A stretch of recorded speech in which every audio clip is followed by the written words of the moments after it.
పెళ్ళి కాబట్టి హ్యాపీగా పెళ్లి చేసుకుని జీవితాంతం రాజ్కి గతం గుర్తు రాకుండా చేస్తాను అని చెప్పి ఇంకా యామిని కాస్త కావ్య ఎక్కడుంటుందో అక్కడికి వెళ్ళి గన్నను కాస్త పాయింట్ బ్లాక్లో పెడుతుంది. ఏం చేస్తున్నావు యామిని అని చెప్పాను కానీ రాజుని దక్కించుకోవాలంటే నాకు ఇంతకు మించి మార్గం కనిపించలేదు.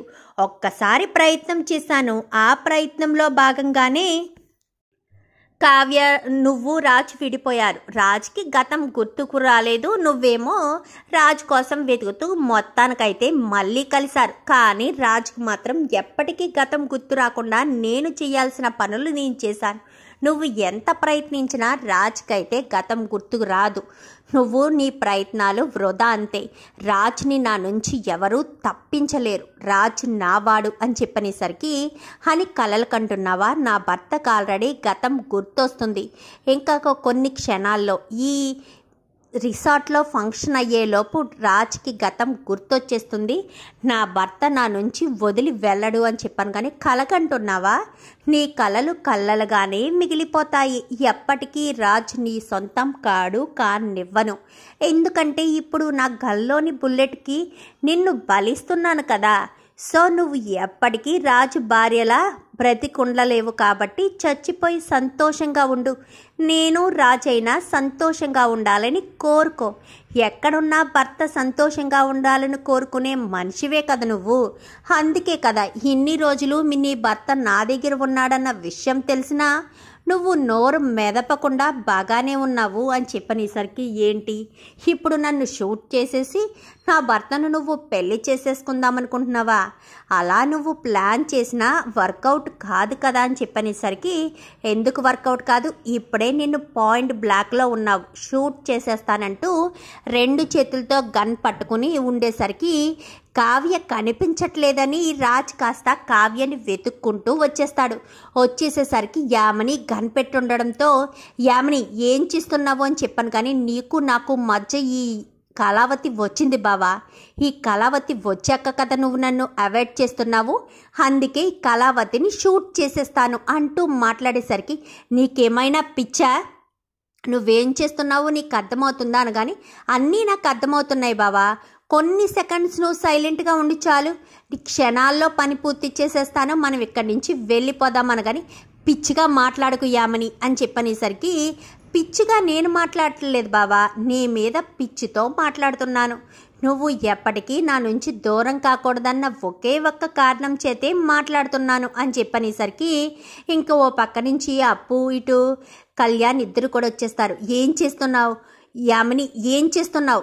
మా అక్కని షూట్ చేయకు అని చెప్పనేసరికి మీ అక్క అని చెప్పాను కానీ అవును బావా అని చెప్పనేసరికి ఏం మాట్లాడుతున్నావు అని చెప్పాను కానీ అవును బావా ఎవరనుకుంటున్నావు, తను నీ భార్య అని చెప్పనేసరికి అప్పు వద్దు అనగానే ఇంకేం చెప్పకుండా ఉండాలక్క.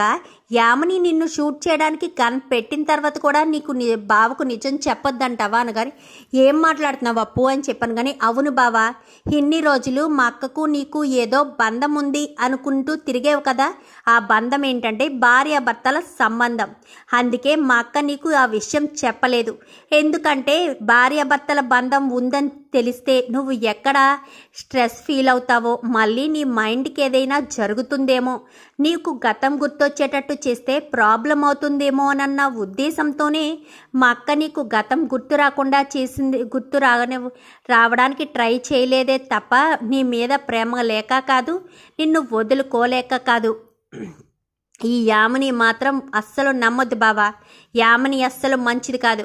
అసలు నీకు ఈ రోజు ఇలా జరగడానికి కారణమే యామిని. మీ ఇద్దరికి యాక్సిడెంట్ కావడానికి, మీ ఇద్దరు దూరం అయిపోవడానికి కారణమే యామిని అని చెప్పనేసరికి ఏం మాట్లాడుతున్నావు అప్పు, ఈ విషయం నీకు తెలుసా అనగానే ఇంతకు ముందే తెలిసిందక్క. పార్టీలో ఉన్నావు కదా, ఎలాగా బావకి గతం గుర్తొచ్చేస్తుంది కదా అని ఇంకా చెప్పలేదు అని చెప్పనేసరికి మొత్తం నా గురించి నిజాలన్నీ తెలిసిపోయాయన్నమాట. ఇంకేం చేస్తాం, కావ్యను చంపేస్తాను రాజ్, మన ఇద్దరం పెళ్లి చేసుకుందాం. ఎప్పటికీ నువ్వు నేను ఒకటే కదా. ఒకప్పుడు నువ్వు నన్ను ప్రేమించావు, ఇప్పుడు కూడా ప్రేమించి పెళ్లి చేసుకుందామని చెప్పాను కానీ పిచ్చా నీకు, తను నా భార్య అని చెప్పిన తర్వాత కూడా నేను నిన్ను ఎలా పెళ్లి చేసుకుంటాను అనుకుంటున్నావు అని చెప్పాను కానీ దీంతో ఇలా కాదు అని చెప్పి ఏంటత్తయ్య మీరొచ్చారా అని చెప్పనిగానే పక్కకు తిరిగి చూస్తుంది యామిని. వెంటనే తన కాల్తో ఒక్క తన్ను తన్నేసరికి గన్ కాస్త యామిని చేతిలో ఉన్న గన్ కాస్త అప్పు చేతిలోకి వచ్చి పడేసరికి, ఇప్పుడు చెప్పు, ఇప్పుడు కాలుస్తావా? ఇప్పుడు నిన్ను అరెస్ట్ చేయడానికి నాకు మంచి అవకాశం దొరికింది. నేను ఆల్రెడీ నువ్వు ఎవరికైతే పురమాయించావో మనిషి దొరికాడు, వాడి ద్వారా తెలిసింది. రెడ్ హ్యాండెడ్గా మా అక్కని చంపుతూ నాకు దొరికిపోయావు కాబట్టి నువ్వు హత్యా ప్రయత్నం చేసావే, అటెంప్ట్ మర్డర్ చేసినట్టే. ఇక్కడ ఉన్న వాళ్ళంతా సాక్ష్యం చెప్తాం. ఏ కవి అని చెప్పాను కానీ నేను చెప్తాను అని అందరూ కూడా సాక్ష్యం చెప్తానని అందరూ కూడా చెప్పేసరికి ఇంకా వెంటనే ఇన్స్పెక్టర్ కానిస్టేబుల్ వాళ్ళకి ఫోన్ చేస్తుంది అప్పు. ఇంకా వాళ్ళు బేడీలు తీసుకుని రావడంతో ఇంకా అరెస్ట్ చేసి తీసుకువెళ్ళిపోతుంది. కళావతి అని చెప్పాను కానీ మీకు గతం గుర్తు తీసుకొస్తే మీకు ప్రమాదం అని చెప్పి ఇన్ని రోజులు మీరు నన్ను ఎంతలా అడుగుతున్నా చెప్పలేదండి. కానీ ఇప్పుడు అప్పు చెప్పేసింది అని చెప్పాను కానీ నాకేం కాలేదు కదా కళావతి, అప్పు చెప్పేసినాను. నాకు గతం గుర్తు లేకపోయినా నాకంటూ భార్య ఉందని అనేసరికి మీకంటూ నేను మాత్రమే కాదండి, మీకోసం పెద్ద ఫ్యామిలీ ఉంది. యామిని చెప్పినట్టుగా మీ అమ్మా నాన్న చనిపోలేదు, మీ అమ్మా నాన్న బ్రతికే ఉన్నారు. ఆ రోజు గుడిలో కేక్ కటింగ్ చేయించారే ఆవిడ మీ అమ్మ. ఆ రోజు మా ఇంటికి వచ్చి వెళ్ళేటప్పుడు మీకు ఎదురుపడ్డారే ఆయన మీ నాన్నగారు అని చెప్పనేసరికి ఒక్కసారిగా రాజు షాక్ అయిపోతాడు.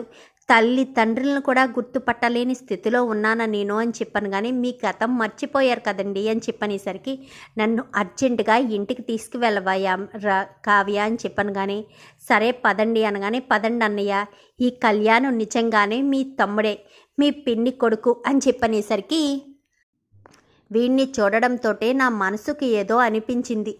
వీడికి నాకు ఏదో బంధం ఉందనే అనుకున్నాను కానీ నా తమ్ముడు అవుతాడని అస్సలు అనుకోలేదని. కానీ మీ సొంత తమ్ముడు కంటే ఎక్కువగానే మీరు చూసుకునేవారు.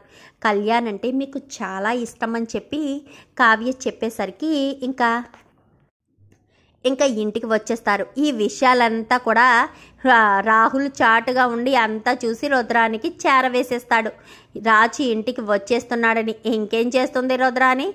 ఏం మాట్లాడకుండా సైలెంట్గా రాహుల్తో మాట్లాడుతుండగానే రాజ్ కావ్యాలు వచ్చేస్తారు. వచ్చేసేసరికి రాజుని కాస్త తీసుకొచ్చేసరికి అక్కడే ఉండండి అని చెప్పి అపర్ణ కాస్త హారతి ఇచ్చి లోపలికి తీసుకొస్తుంది. తాతయ్య గారు, మీకు నేను మాట ఇచ్చినట్టుగానే మీ మనవణ్ణి తీసుకొచ్చాను, కానీ మీరెవరో గుర్తుపట్టే స్థితిలో అయితే లేరు. గుర్తుపట్టే స్థితిలోకి తీసుకొచ్చాకనే తీసుకొద్దామనుకున్నాను, కానీ ఆయనకి గతం గుర్తు రాకముందే ఇక్కడికి తీసుకురావాల్సి వచ్చింది అనగానే ఏం పర్వాలేదు కావ్య, మనం అంతా కలిసే ఉంటే రాజ్కి ఖచ్చితంగా గతం గుర్తొస్తుంది. హీరోస్ కాకపోతే రేపు అనగానే ఈయన అని చెప్పాను కానీ మీ తాతయ్య గారు మీకు చాలా ఇష్టం. ఆయన మాట అంటే మీకు వేదవాక్కు. ఈవిడ మీ నానమ్మ గారు, ఈవిడ మీ పిన్ని, ఈయన మీ బాబాయి, తను మా అక్క, రాహుల్ భార్య అని చెప్పి మొత్తం అందరినీ పరిచయం చేస్తుంది. వీళ్ళందరినీ చూస్తుంటే మీకు ఎక్కడో చూసినట్టు అనిపిస్తుందా? ఈ ఇంట్లో మీకు అంతా తిరిగినట్టు అనిపిస్తుందా అనగానే మీకు మొదటిసారి చెప్పాను కదా కళావతి గారు, ఈ ఇల్లంతా కూడా నాకు అనిపిస్తుంది అనగానే ఇంకా కళావతి గారేంటి రాజ్, తను నీ భార్య అన్న విషయం నీకు తెలిసిపోయింది కదా, గతం అయితే గుర్తు రాలేదు, తొందరలోనే గుర్తొస్తుందిలే, ఎందుకంతా కంగారు పడ్డాం, నువ్వు మా మధ్యకి వచ్చేసావు కదా, ఇంకా నీకు గతం గుర్తొస్తుంది, ఎలాంటి ఇబ్బంది లేదు, ఎప్పుడూ చూసుకున్నట్టుగానే డైలీ రొటీన్ పనులు చేసుకుంటూ ఉంటే జాయిగా గతం గుర్తొస్తుంది. ఏమండి, మీరు కొంచెం ఫ్రీ అయ్యాక రాజ్ని ఒకసారి డాక్టర్ దగ్గరికి తీసుకువెళ్ళండి అనగానే ఫ్రీ అయ్యాక ఎందుకు, ఈరోజే కదా రాజ్ ఇంటికి వచ్చాడు, రేపు వెంటనే రాజ్ని తీసుకొని డాక్టర్ దగ్గరికి వెళ్తాను, డాక్టర్తో మాట్లాడి రాజుకి నయం అయ్యేటట్టు చూస్తాను, మనందరినీ తొందరలోనే గుర్తుపట్టేటట్టుగా మార్పిద్దాము, తనకు గతాన్ని గుర్తు చేద్దాము అని చెప్పి ఇంకా సుభాష్ అంటాడు. యామినిని కాస్త జైల్లో వేసేసి కటకటాల ఊసలు లెక్క పెట్టేటట్టుగా చేసేస్తుంది అప్పు. అయితే మొత్తానికైతే యామిని కావాలని వచ్చి ఇరుక్కుపోయినట్టుగా రాజ్ జీవితంలోంచి తప్పుకోవడంతో పాటు కటకటాలు పాలవుతుంది యామిని అయితే. చూద్దాం మరి రాబోయే ఎపిసోడ్స్లో ఇలాగే జరగాలని మీరు కూడా కోరుకుంటే వీడియో నచ్చితే లైక్ చేయండి, ఛానల్ని సబ్స్క్రైబ్ చేసుకోండి, పక్కనే ఉన్న బెల్ సింబల్లో ఆల్ పై క్లిక్ చేయండి. Thank you for watching.